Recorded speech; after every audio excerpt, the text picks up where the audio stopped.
Okay, today we'll be looking at sources of history. As you all know, in history writing, historians depend on sources to write or narrate history accurately. Sources are means by which historical data is collected or traced that are left in the past, such as coins, weapons, buildings, etc. Historians have divided sources into two: primary sources and secondary sources. Now, primary sources refer to testimonies or written diaries of people who have witnessed or participated in the event, while secondary sources refer to historical documents written by someone who did not witness the event but have read literature materials to give an account of such an event. So basically, all these sources of history will have to be folded under the primary and also the secondary sources. The primary sources is where an individual witnessed an event and then writes about it, or perhaps even the individual did not write, but actually witnessed it and give an account orally. Now, there are various sources or forms of history. In this lesson, I am going to concentrate on oral tradition, looking at the advantages as well as disadvantages. Now, oral tradition refers to the history that is handed down from one generation to another by word of mouth, in the form of legend, in the form of song, in the form of myth, in the form of folktales, or other forms of music. Now, oral tradition is considered as the oldest form of obtaining information or historical sources. Oral tradition sometimes can be exaggerated, where the informant, meaning someone who gives information, may add certain information that are not there. In the same vein, the narrator may distort, or hide some vital information too.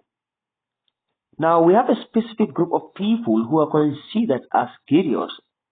Griots are very skillful in providing such information. You understand? Now, such information could be family to family history, father to son, etc.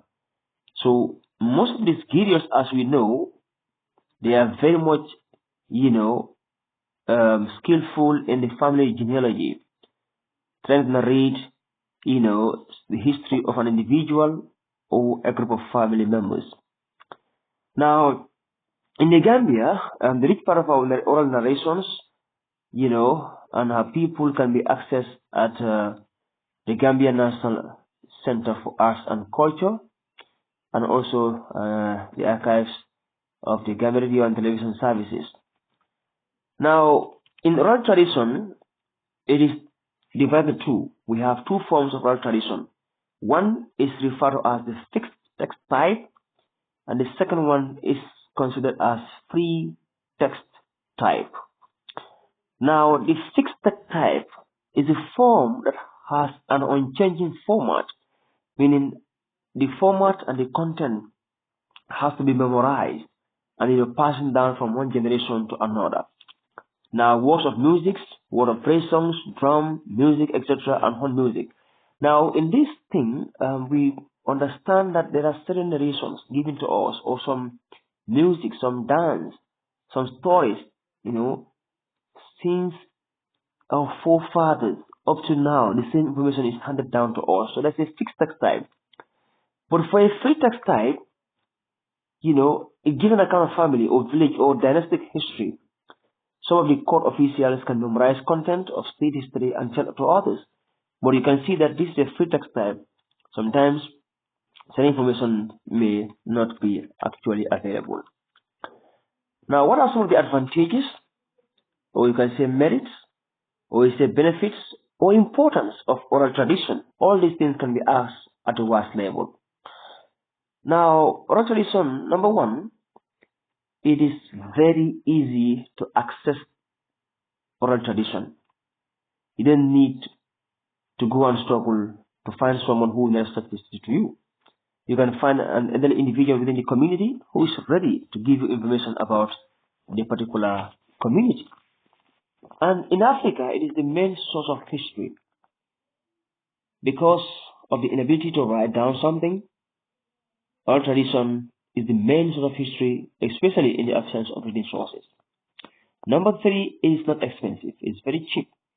You don't need to spend huge sum of money in trying to find out the history of a particular place.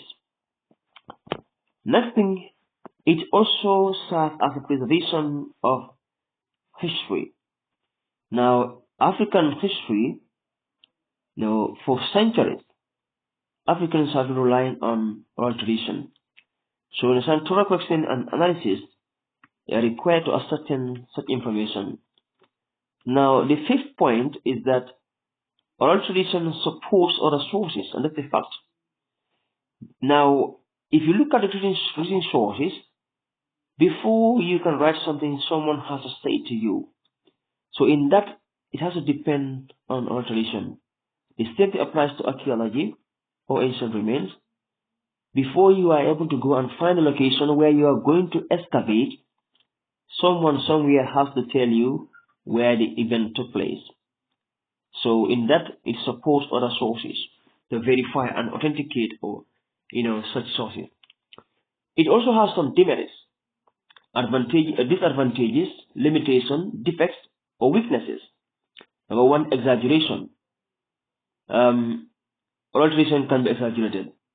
The informant can either add information that are not there, or perhaps remove certain vital information, because human memory is selective. Perhaps there are some information that the person doesn't want to give, so he or she will try to avoid such information.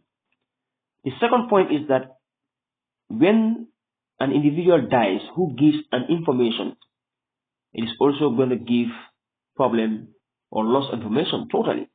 Because especially if that particular person is the only individual who gives information on a particular village or community, the death of the individual is going to be loss of information forever. And number three, the information that is gathered can be mixed up by an individual who is narrating the event. This was largely due to the frailty of the human mind. The person may try to mix up certain dates because it happens a long time ago. And if you look at the chronological order of events, sometimes it may not be there.